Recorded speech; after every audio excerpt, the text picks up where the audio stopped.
ഇപ്പോൾ കർണാടകയിൽ നിന്നും വരുന്ന വിവരമനുസരിച്ച് കോൺഗ്രസ് പാർട്ടിയിൽ ഉണ്ടായിരുന്ന തർക്കങ്ങൾ പൂർണ്ണമായി അവസാനിച്ചു എന്നാണ്. മുഖ്യമന്ത്രിയും അതോടൊപ്പം തന്നെ ഉപമുഖ്യമന്ത്രിയും സിദ്ധരാമയ്യയും DK ശിവകുമാറും തമ്മിൽ കൂടിക്കാഴ്ച നടത്തി പ്രശ്നങ്ങൾ പരിഹരിച്ചു. ഇനി ഒറ്റക്കെട്ടായി തന്നെ 2028 തിരഞ്ഞെടുപ്പിനെ നേരിട്ട് BJPയെ പരാജയപ്പെടുത്തുമെന്നാണ് ആ രണ്ട് നേതാക്കളും പറയുന്നത്.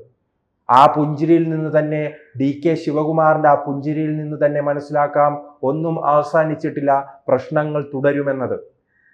കാരണം അവിടെ ഓപ്പറേഷൻ ലോട്ടസിലൂടെ, ഓപ്പറേഷൻ താമരയിലൂടെ തന്നെ അവിടെ അധികാരത്തിലെത്തിയ ആ സർക്കാരിനെ വലിയ രീതിയിൽ പരാജയപ്പെടുത്തിക്കൊണ്ട് വലിയ ഭൂരിപക്ഷത്തോടു കൂടി തന്നെ കോൺഗ്രസ് അധികാരത്തിൽ വന്നെങ്കിൽ അതിനൊറ്റ കാരണമേ ഉള്ളൂ, അത് DK ശിവകുമാറാണ്. DK ശിവകുമാറിന്റെ തന്ത്രങ്ങളും അതോടൊപ്പം തന്നെ അന്ന് അദ്ദേഹം KPCC പ്രസിഡന്റ് ആയിരുന്ന ശേഷം നിരന്തര സമരങ്ങൾ നടത്തുകയും അതിനനുസരിച്ച് തന്നെ പണം ഇറക്കുകയും ചെയ്തു.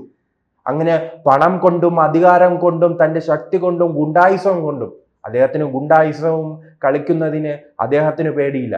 അങ്ങനെ കർണാടകയിൽ അധികാരത്തിൽ വന്നപ്പോൾ കോൺഗ്രസ് പാർട്ടിയുടെ കുറച്ചു നാളത്തെ ചരിത്രം തന്നെ പരിശോധിച്ച് നോക്കിയാൽ ഏറ്റവും വലിയ ഭൂരിപക്ഷമല്ലേ അന്ന് നേടിയത്. 140-ലധികം സീറ്റുകൾ ഒറ്റയ്ക്ക് നേടാൻ അന്ന് ആ പാർട്ടിക്ക് കഴിഞ്ഞില്ലേ. ആ പാർട്ടിയെ ഇത്രത്തോളം വളർത്തിയ ആ DK ശിവകുമാറിനെ മുൻപ് നാം കണ്ടതുപോലെ തന്നെ മധ്യപ്രദേശിൽ പാർട്ടി വളർത്തിയ ജ്യോതിരാദിത്യ സിൻഹയെ പാർട്ടി കുറച്ചു നാളുകൾക്ക് ശേഷം അവിടെ സമരങ്ങളിലൂടെ പാർട്ടിയെ വളർത്തി ഏറ്റവും വലിയ ഒറ്റകക്ഷിയാക്കി മാറ്റിയ ആ സിന്ധ്യയെ ചവിട്ടി പുറത്താക്കി അവിടെ കമൽനാഥിനെ കൊണ്ടുവന്നില്ലേ. പിന്നീട് നാം രാജസ്ഥാനിൽ കണ്ടു സച്ചിൻ പൈലറ്റ് കൃത്യമായി തന്നെ തെരുവിലിറങ്ങി BJPക്കെതിരെയും നരേന്ദ്രമോദിക്കുമെതിരെയും അവിടെ പോരാടിയപ്പോൾ അവസാനം സച്ചിൻ പൈലറ്റിനെ ചവിട്ടി പുറത്താക്കി ഗെലോട്ടിനെ കൊണ്ടുവന്നു. അത് തന്നെയാണ് കർണാടകയിലും ഉണ്ടായത്. അവിടെ BJPയുടെ അഴിമതി ഭരണത്തിനെതിരെ കൃത്യമായി തെരുവിൽ സമരം ചെയ്ത DK ശിവകുമാറിനെ പുറത്താക്കി സിദ്ധരാമയ്യയെ കൊണ്ടുവന്നു.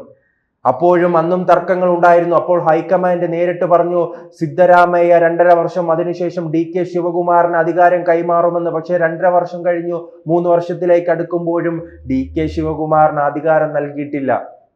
അതിനെതിരെയാണ് ഇപ്പോൾ DK ശിവകുമാർ രംഗത്ത് വന്നത്. DK ശിവകുമാർ രംഗത്ത് വരികയും അദ്ദേഹത്തെ പിന്തുണയ്ക്കുന്ന പല MLA മാരും ഡൽഹിയിലെത്തുകയും അവിടത്തെ ഇപ്പോഴുള്ള ACCയുടെ പ്രസിഡന്റായ ഖാർഗെയുമായി ചർച്ച നടത്തുകയും ചെയ്തു. അപ്പോഴേക്കും ഖാർഗെയോട് അവർ ആവശ്യപ്പെട്ടത് മുഖ്യമന്ത്രി സ്ഥാനമായിരുന്നു. അപ്പോൾ ഖാർഗെ പറഞ്ഞതോ തനിക്കിതിൽ അധികാരമില്ല, രാഹുൽ ഗാന്ധിയോട് ചോദിക്കുമെന്നാണ്. രാഹുൽ ഗാന്ധിയോട് ചോദിക്കാമെന്ന് കരുതിയാലോ, അദ്ദേഹം എല്ലാ കാലത്തും എവിടെയാണ്? വിദേശത്താണ്. അദ്ദേഹം എന്തിനാണ് ഇന്ത്യൻ രാഷ്ട്രീയത്തിൽ ഇങ്ങനെ കടിച്ചു തൂങ്ങി കിടക്കുന്നത്? BJPയുമായി ബന്ധപ്പെട്ട RSSുമായി ബന്ധപ്പെട്ട അവർ 24 മണിക്കൂർ പ്രവർത്തിക്കുന്ന നേതാക്കളുമായി ഇന്ത്യൻ രാഷ്ട്രീയത്തിലേക്ക് ഇറങ്ങുമ്പോൾ പട്ടായയിൽ മാത്രം കറങ്ങി നടക്കുന്ന രാഹുൽ ഗാന്ധി പാർട്ട് ടൈം ജോലി പോലെയാണ് ഈ രാഷ്ട്രീയം നോക്കിക്കാണുന്നത്. അതല്ലേ കോൺഗ്രസിന്റെ പരാജയത്തിന് കാരണം? ഒരു പ്രശ്നമുണ്ടെങ്കിൽ, ഒരു സംസ്ഥാനത്ത് കൃത്യമായ പ്രശ്നമുണ്ടെങ്കിൽ അത് കൃത്യമായി ഇടപെടാൻ എന്തുകൊണ്ട് ഹൈക്കമാൻഡിന് കഴിയുന്നില്ല? ഒരു കാലത്ത് അങ്ങനെ ഹൈക്കമാൻഡ് കൃത്യമായി ഇടപെട്ടത് കൊണ്ടാണല്ലോ പല സംസ്ഥാനങ്ങളിലും അവർക്ക് അധികാരത്തിൽ എത്താൻ കഴിഞ്ഞത്. ഇന്ന് അവർക്ക് എത്ര സംസ്ഥാനങ്ങളിൽ അധികാരത്തിൽ എത്താൻ കഴിയുന്നുണ്ട്? ആകെ 3 സംസ്ഥാനങ്ങളിൽ. വിരളിൽ എണ്ണാവുന്ന സംസ്ഥാനങ്ങളിലേക്ക് കോൺഗ്രസിനെ ചുരുക്കിയത് ആരാണ്? നെഹ്റു കുടുംബമാണ്, രാഹുൽ ഗാന്ധിയാണ്, പ്രിയങ്ക ഗാന്ധിയാണ്, സോണിയ ഗാന്ധിയാണ്. ഈ കുടുംബം കോൺഗ്രസിന്റെ അടിത്തറ ഇളക്കിയിട്ടേ പോകുമെന്ന് പറഞ്ഞ് ശബ്ദം ചെയ്തിരിക്കുകയല്ലേ. അതല്ലേ ഈ തകർച്ചയ്ക്ക് കാരണം. ഇപ്പോൾ കേരളത്തിലേക്ക് വരാം. രാഹുൽ മാങ്കൂട്ടവുമായി പ്രശ്നം നിലനിൽക്കുന്നു. പല നേതാക്കളും ഹൈക്കമാൻഡിന് പരാതി നൽകിയതായി അറിയുന്നു. എന്തുകൊണ്ട് ഹൈക്കമാൻഡ് രാഹുൽ ഗാന്ധിയുടെ രാജി ആവശ്യപ്പെടുന്നില്ല? അപ്പോൾ പറയുന്നത് സംസ്ഥാന വിഷയമാണെന്ന്. ഇത് സംസ്ഥാന വിഷയമല്ല. കാരണം ഞാൻ മുൻപ് സൂചിപ്പിച്ചതുപോലെ തന്നെ കോൺഗ്രസിനെ പരമാവധി സംസ്ഥാനങ്ങളിൽ അധികാരത്തിൽ എത്തിച്ചാൽ മാത്രമേ കോൺഗ്രസിന് നിലനിൽപ്പുള്ളൂ. പ്രത്യേകിച്ച് ദക്ഷിണേന്ത്യ കേന്ദ്രീകരിച്ച് മാത്രമേ അവിടേക്ക് സംഘടനാ സംവിധാനമുള്ളൂ. അല്ലാതെ നാം ഗുജറാത്തിൽ പരിശോധിച്ച് നോക്കും, മധ്യപ്രദേശ്, രാജസ്ഥാൻ അടക്കമുള്ള ഉത്തർപ്രദേശ്, ഒറീസ, ബംഗാൾ അടക്കം ഏത് സംസ്ഥാനങ്ങളിലാണ് അവർക്ക് ഇനി അധികാരത്തിൽ വരാൻ കഴിയുക? മറിച്ച് ദക്ഷിണേന്ത്യയിലേക്ക് വരുമ്പോൾ ഇവിടെ ആ സംസ്ഥാനങ്ങളിൽ, വിവിധ സംസ്ഥാനങ്ങളിൽ അവർക്ക് അടിത്തറയുണ്ട്, ഭരണമുണ്ട്. അപ്പോൾ കേരളം പോലെയുള്ള ഒരു സംസ്ഥാനത്ത് അധികാരത്തിൽ വരണമെങ്കിൽ ഇവിടുത്തെ പ്രശ്നങ്ങൾ പറഞ്ഞ് പരിഹരിച്ച് കൃത്യമായി തന്നെ പ്രവർത്തനങ്ങൾ നടത്തി, പ്രചരണം നടത്തി അവർക്ക് അധികാരത്തിലെത്താൻ കഴിയും. അതിനവർ തയ്യാറാകുന്നില്ല. രാഹുൽ മാങ്കൂട്ട വിഷയത്തിൽ രാജി ആവശ്യപ്പെടണം. ഹൈക്കമാൻഡ് തന്നെ നേരിട്ട് രാജി ആവശ്യപ്പെടണം. കാരണം പ്രധാനപ്പെട്ട ഒരു തെരഞ്ഞെടുപ്പ് വരികയാണ്. ആ തെരഞ്ഞെടുപ്പിൽ കോൺഗ്രസ് പാർട്ടിക്ക് എന്തായാലും വിജയിക്കണം. വിജയിക്കാനായി ഇത്തരം പുഴുക്കുത്തുകളെ ചവിട്ടി പുറത്താക്കണം. അപ്പോൾ ആവശ്യപ്പെടുന്നില്ല. കർണാടകയിലെ പ്രശ്നങ്ങളിൽ ഇടപെടുന്നില്ല, തെലങ്കാനയിലെ പ്രശ്നങ്ങളിൽ ഇടപെടുന്നില്ല, ഹിമാചലിലെ പ്രശ്നങ്ങളിൽ ഇടപെടുന്നില്ല. ഗുജറാത്തിൽ 10-25 കൊല്ലമായി പ്രതിപക്ഷത്തിരിക്കുന്ന കോൺഗ്രസിന്റെ നട്ടലൊടിച്ചുകൊണ്ട് അവിടെ AAP വളരുകയാണ്. അപ്പോൾ AAP വളരുന്നതിനെ തടയാനുള്ള ശ്രമങ്ങൾ നടക്കുന്നില്ല. അദ്ദേഹം മരമണ്ടനായ രാഹുൽ ഗാന്ധി ഇനി വരും, പരാജയങ്ങൾ ഉണ്ടായ ശേഷം വരും. ജനങ്ങൾക്കിടയിൽ ഇറങ്ങി പ്രവർത്തിക്കാതെ പരാജയം ഉണ്ടായ ശേഷം അദ്ദേഹം രംഗത്ത് വന്ന് പറയും വോട്ട് ചോരി, അവിടെ വോട്ടർ പട്ടികയിൽ ക്രമക്കേട് നടന്നു. നിങ്ങൾ വോട്ടർ പട്ടികയിൽ ക്രമക്കേട് ഉന്നയിക്കൂ, അതോടൊപ്പം തന്നെ ജനങ്ങൾക്കിടയിൽ ഇറങ്ങൂ, ഈ പ്രശ്നങ്ങൾ പരിഹരിക്കൂ, നേതാക്കളുടെ പ്രശ്നങ്ങൾ പരിഹരിക്കൂ, നേതാക്കൾക്ക് പരാതി ഉണ്ടെങ്കിൽ പരിഹരിക്കൂ, നേതാക്കളോടൊപ്പം നിൽക്കൂ. അപ്പോൾ അതിനൊന്നും തയ്യാറാകാതെ ഇങ്ങനെ മുന്നോട്ട് പോകുമ്പോൾ സ്വാഭാവികമായി തന്നെ ഇപ്പോൾ വെടിനിർത്തൽ ഉണ്ടായെങ്കിലും, കർണാടകയിൽ മുഖ്യമന്ത്രിയുടെ പ്രശ്നവുമായി ബന്ധപ്പെട്ട് വെടിനിർത്തൽ ഉണ്ടായെങ്കിലും ഇനി മാസങ്ങൾക്കകം തന്നെ കടുത്ത തീരുമാനത്തിലേക്കായിരിക്കും DK ശിവകുമാർ പോവുക. കാരണം ഒരു മനുഷ്യന് ക്ഷമിക്കുന്നതിന് എല്ലാ പരിധിയുണ്ട്. അദ്ദേഹം കഷ്ടപ്പെട്ട് അവിടെ കോൺഗ്രസിനെ അധികാരത്തിൽ കൊണ്ടെത്തിച്ചിട്ടും അദ്ദേഹത്തിന് മുഖ്യമന്ത്രി കസേര നൽകാൻ തയ്യാറായില്ലെങ്കിൽ അദ്ദേഹം കടുത്ത തീരുമാനത്തിലേക്ക് പോകും. BJPയുടെ സ്വഭാവം നമുക്കറിയാമല്ലോ. എതിർ പാർട്ടികളിൽ എന്തെങ്കിലും പ്രതിസന്ധി ഉണ്ടെങ്കിൽ, പ്രശ്നങ്ങൾ ഉണ്ടായെങ്കിൽ തങ്ങൾക്ക് അനുകൂലമാക്കി മാറ്റാൻ ഒരു കഴിവ്, പ്രത്യേക കഴിവ് തന്നെ BJPക്കുണ്ട്.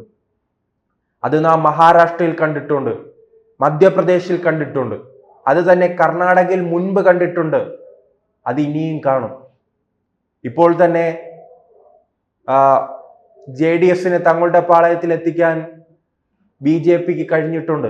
അവർക്ക് 60-ലധികം സീറ്റുകളുണ്ട്, JDUവിനും 19. അപ്പോൾ എന്തായാലും 80-ലധികം സീറ്റുകൾ BJPക്ക് തന്നെ ഉണ്ട്, NDA സഖ്യത്തിനുണ്ട്. അപ്പോൾ കോൺഗ്രസിൽ നിന്നും കുറച്ച് MLA-മാരെ പിളർത്തിയെത്തിക്കാൻ ഇനി BJPക്ക് തന്ത്രങ്ങൾ പറഞ്ഞു കൊടുക്കേണ്ട കാര്യമില്ല. യെദ്യൂരപ്പ സർക്കാർ പലതവണ അധികാരത്തിൽ വന്നതെല്ലാം കോൺഗ്രസിനെ പിളർത്തിയോ JDSനെ പിളർത്തിയോണ്. അല്ലാതെ കർണാടക ചരിത്രത്തിൽ ഇത്രയും കാലമായിട്ടും BJPക്ക് കേവല ഭൂരിപക്ഷം നേടി അധികാരത്തിൽ വരാൻ കഴിഞ്ഞിട്ടില്ല. അവർ അധികാരത്തിൽ വരുന്നതെല്ലാം ഓപ്പറേഷൻ താമരയിലൂടെയാണ്. ആ ഓപ്പറേഷൻ താമര തന്നെ വീണ്ടും ഉണ്ടാകാനുള്ള സാധ്യതയുണ്ട്. അങ്ങനെ BJPക്ക് അവസരമൊരുക്കാതെ കൃത്യമായി തന്നെ ആ പ്രശ്നങ്ങൾ പരിഹരിച്ചാൽ മാത്രമേ ദക്ഷിണേന്ത്യ ഇപ്പോൾ നമുക്ക് പരിശോധിക്കുകയാണെങ്കിൽ ഉത്തരേന്ത്യയിൽ ഈ ഗുജറാത്തും മഹാരാഷ്ട്രയിലും അധികാരത്തിലുള്ള പാർട്ടികൾക്ക് വലിയ രീതിയിൽ ധനം സമ്പാദിക്കാൻ, സമ്പത്ത് തങ്ങളിലേക്ക് എത്തിക്കാൻ കഴിയും, പാർട്ടി ഫണ്ടുകൾ സ്വരൂപിക്കാൻ കഴിയും. അത് 2 സംസ്ഥാനമാണ്, ഒന്ന് ഗുജറാത്തും മഹാരാഷ്ട്രയും. രണ്ടും വലിയ രീതിയിൽ വ്യവസായങ്ങളുള്ള, വലിയ രീതിയിൽ കോടീശ്വരന്മാരുള്ള സംസ്ഥാനങ്ങളാണ്. അവിടെ പാർട്ടികൾ വളരാൻ ശ്രമിക്കുന്നതിന് പ്രധാന കാരണം ഇതാണ്. അതുപോലെ തന്നെ നാം ദക്ഷിണേന്ത്യ പരിശോധിക്കുകയാണെങ്കിൽ വലിയ രീതിയിൽ സമ്പത്തുള്ള, വ്യവസായമുള്ള ഒരു പാർട്ടി വളർന്നാൽ അവർക്ക് വലിയ രീതിയിൽ സമ്പത്ത് തങ്ങളിലേക്ക് എത്തിക്കാൻ കഴിയുന്ന ഒരു സംസ്ഥാനമാണ് കർണാടക ഉള്ളത് കൊണ്ടാണ് ഇപ്പോൾ തെലങ്കാനയിൽ അവർക്ക് അധികാരം ലഭിച്ചത്. കേരളത്തിൽ പിടിച്ചു നിൽക്കാൻ കഴിയുന്നത്. കേരളത്തിൽ പോലും തെരഞ്ഞെടുപ്പുകളിൽ ഫണ്ടുകൾ വരുന്നത് കർണാടകയിൽ നിന്നാണ്, കർണാടക കോൺഗ്രസിൽ നിന്നാണ്. കർണാടകയിൽ അധികാരത്തിൽ നിന്നും പൂർണ്ണമായി തന്നെ പിന്നോട്ട് പോയാൽ, കർണാടകയിൽ കോൺഗ്രസ് പരാജയപ്പെടുകയാണെങ്കിൽ അത് ദക്ഷിണേന്ത്യയെ മുഴുവൻ ബാധിക്കും. അത് തെലങ്കാനയെ ബാധിക്കും, ആന്ധ്രാപ്രദേശിനെ ബാധിക്കും, തമിഴ്നാടിനെ ബാധിക്കും, കേരളത്തെ ബാധിക്കും, പുതുച്ചേരിയെ ബാധിക്കും, അങ്ങനെ വിവിധ ഇടങ്ങളെ ബാധിക്കും. അത് എന്തുകൊണ്ട് കോൺഗ്രസ് തിരിച്ചറിയുന്നില്ല? ഈ തിരിച്ചറിവില്ലായ്മയാണ് കോൺഗ്രസ് പാർട്ടിയുടെ തകർച്ചയ്ക്ക് കാരണം. എന്തായാലും കോൺഗ്രസിനെ സംബന്ധിച്ചിടത്തോളം കർണാടകയെ നഷ്ടമാവുകയാണെങ്കിൽ വലിയ പ്രതിസന്ധിയിലേക്ക് പോകും. കൂടുതൽ വാർത്തകളും വിശേഷങ്ങളും നിങ്ങളിലേക്ക് എത്താൻ ABC മലയാളം സബ്സ്ക്രൈബ് ചെയ്യുക, ബെൽ ബട്ടണും അമർത്തുക.